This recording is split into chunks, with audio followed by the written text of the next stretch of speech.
Good morning mga kaibigan. Late na yung intro ko mga kaibigan. Ngayon lang ako makaka-intro. Siyempre, panoodin nyo yung nagawa kong video. Ang topic natin ngayon na ginawa ko at katatapos lang, basang-basa nga ako. Maintenance pa rin. Everyday na routine na ginagawa natin. At yun mga kaibigan, kailangan natin itong gawin kasi nga sa nasabi ko kanina habang nagdidilig ako, pero nyo umuulan, nagdidilig ako, 'di ba? Kakaibang ginagawa. Dahil fertilizer, every week nagpi-fertilizer ako. Hindi gaano karami kasi umuulan nga, kailangan lang continuous natin. Continuous natin na may nakukuhang nasisigurado natin na may nakukuhang nutrient yung ating garden. Katatapos ko lang din mag-pruning ng ilang mga dahon para yung nutrient na binibigay natin sa ating halaman, hindi lang basta sa dahon na pupunta. Kita natin kung gaano kalulusog, kagaganda ng dahon. Ngayon, pupunta siya doon sa katawan. Gusto natin palaki ng katawan, pasiglahin yung katawan. Yun yung ating pakay, yung ating project, yung ating purpose. Kaya yun, patuloy tayong naglilinis ng mga dahon. Tinatanggalan natin, binabawasan natin. Hindi natin tinatanggal na lahat. Binabawasan lang natin nang sa ganun, diretso ito sa katawan. At sa kanyang sa paghaba pa rin niya. Kasama pa rin yung paghaba, pagbibigay ng saka, ng fruiting cane, ganun. Dire-diretso tayo sa procedure na tinatahak natin mga kaibigan. Siyempre, ang vlog natin ito, hindi lang ito gardening. Dito na yung purpose natin kung saan pupunta yung gardening na ito. Ang ending ng project ko nasa aking plano ay ang pagpuproduce ng fermented na vinegar at fermented wine. Yan, hanggang doon. Kasi nasa aking isipan pa rin na mas maganda makapag-produce ng good benefits o benepisyo para sa ating kalusugan. Mula noon hanggang ngayon, mula nung iba pa yung mga content na ginagawa ko sa isang channel, hanggang ngayon, yun pa rin yung nasa isip at puso ko. Ang makapagbigay ng good health para sa mamamayan dahil nakikita natin na parami ang nagkakasakit kahit mga bata. Yun lang mga idol, panoodin nyo ito.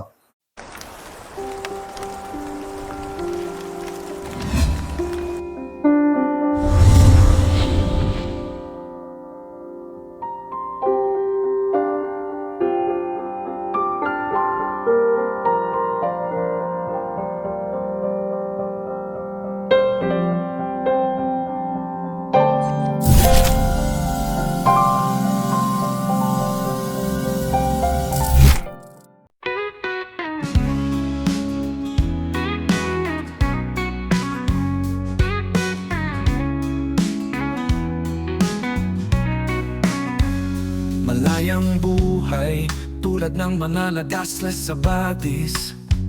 Simoy ng hangin humahampas sa dahon ng mga ubas.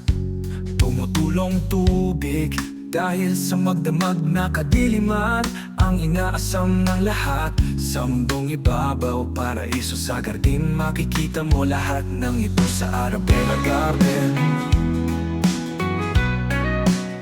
Nagkarapit ang mga ibon minsan, nagsasabay kay sarap pakinggan.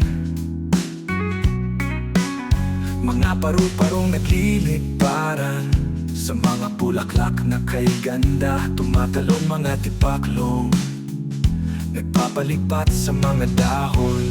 Pumapagaspas na dahon ng ubas sa hampas ng hangin.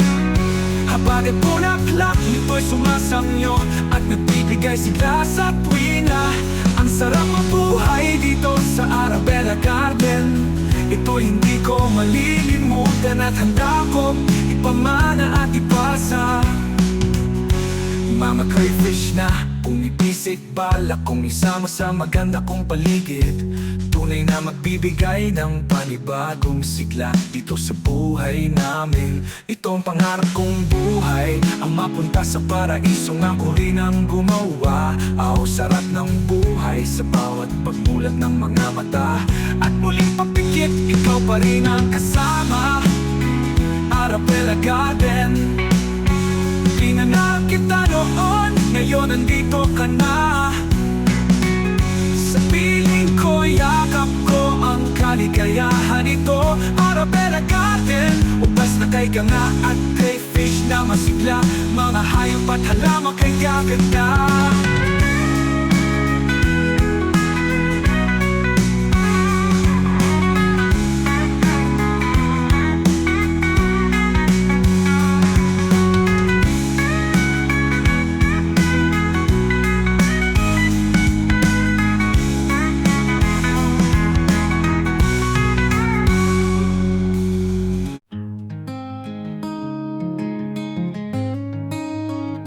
Bahagharing makulay dito sa silangan, ganda mo'y gusto kong makamtan.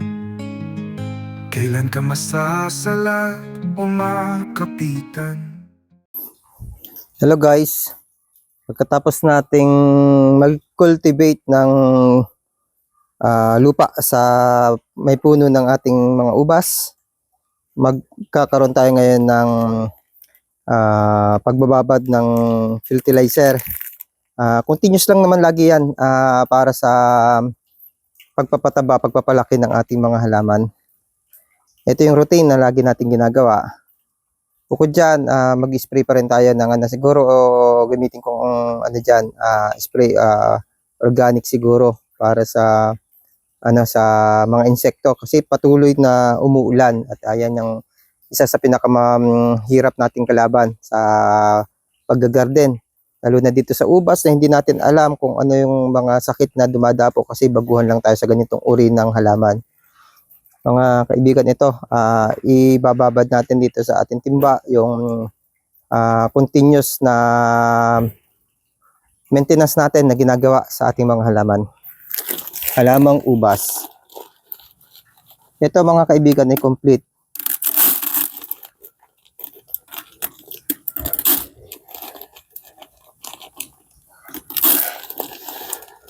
Dahil maulan ngayong araw na to at katulad ng mga nakaraang araw, hindi natin lahat magagawa. Ang ating malalagan nito ayun lang nalinis natin ngayon. Yung kabilang garden, hindi natin pa ma-applyan. Kasi lilinisin pa rin natin yon. Medyo mahirap po lang dahil nga umuulan.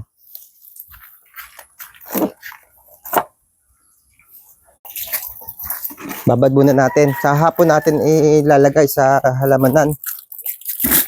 Kasi tutunawin pa natin ito eh.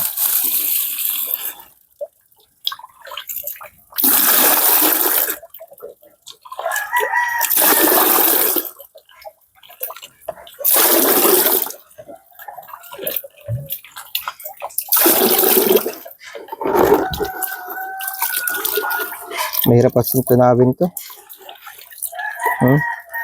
Buo-buo talaga. Hindi katulad ng urea, mabilis. Tagal itong complete, matigas.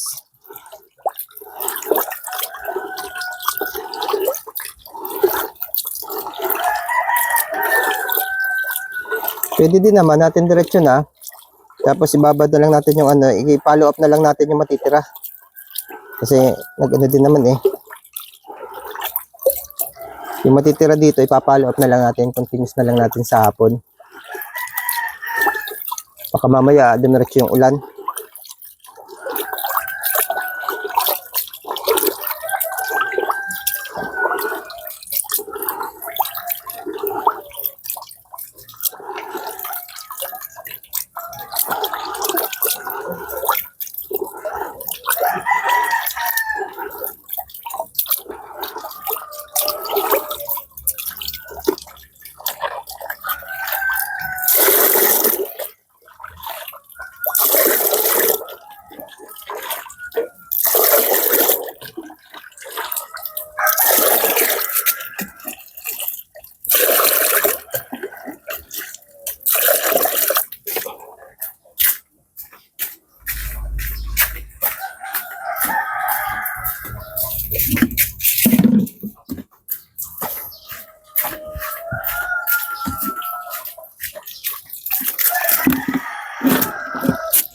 Konti na rin lang ang natira.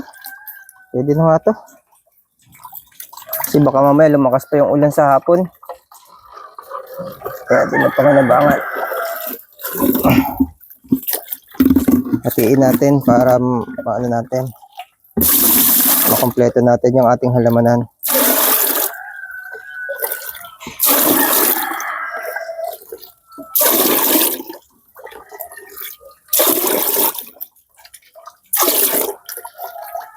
Yan.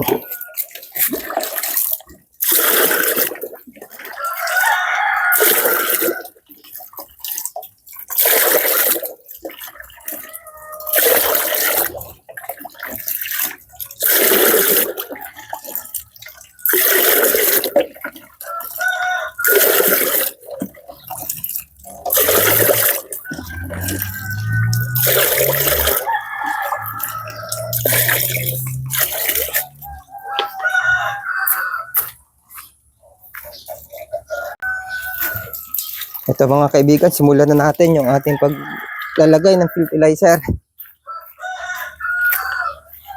Hindi naman kaano kadamihan ng ginagamit natin fertilizer kasi nga malimit tayo maglagay ng fertilizer.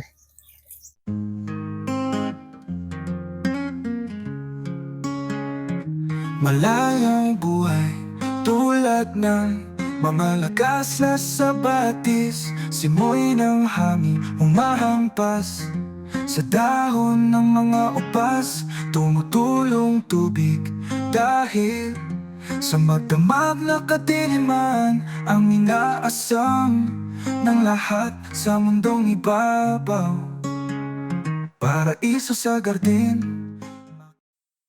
Mga kaibigan, kahit na maulan, gagawa na rin natin ng paraan na itong kabilang taniman ay ating malagyan ng fertilizer. Hindi na lang muna natin lilinisin kasi maulan nga, mahirap. Ano na lang, kinultivate na lang natin ito at saka ang tawag natin dito ay ginahukan para yung paglalagyan natin ng fertilizer. Tara, samahan niyo ako.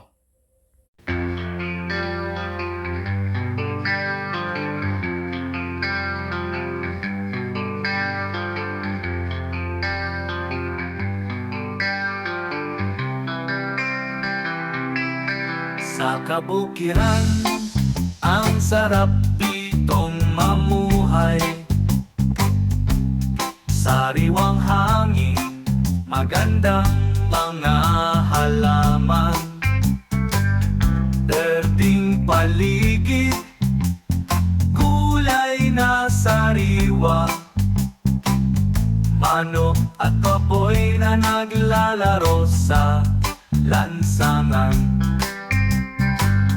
Si Mang Humberto, hanang nasa likod ng kalabaw. Ang sarap talagang ditong mabuhay. Dito ka makikita ang bayanihan. Maraming tao, buhat-buhat ay bahay. Habang sila'y masayang natatawanan, sa harden ay sari-saring halaman. Bukod tanging magandang pagmasdan ang puno ng upas, kulay pula at berde hitik ito sa bunga.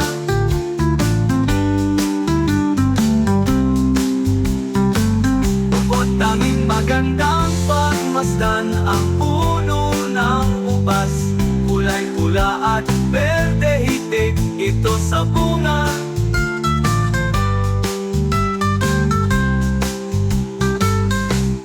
Sa kabukiran, ang sarap itong mamuhay. Sariwang hangin, magandang mga halaman, berding paligid, gulay na sariwa, manok at baboy na naglalaro sa lansangan.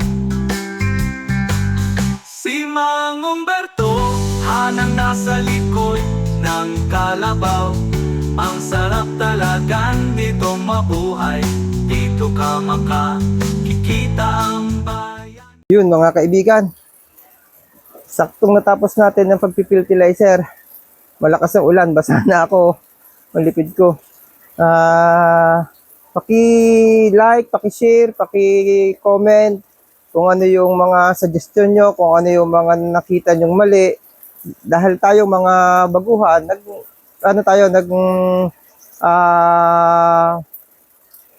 tsatsamba lang tayo kung ano yung sa isip natin ay makakaganda, pero hindi naman tayo perfecto. Mayroon din tayo mga nagagawa na mali para sa mga ubas at alam na natin yan, try and error na nga. Hindi natin uulitin yung mga nagawa nating mali para dyan, yung mga procedure. Yun mga kaibigan, pag-subscribe po nitong aking channel, lalo-lalo na yung isa ko pang channel, at dalawa pong channel tayo. Isa pong agri sa backyard at ang isa po ay backyard gardening. Yan, yun lang po mga kaibigan. Bye-bye at God bless you. Happy farming.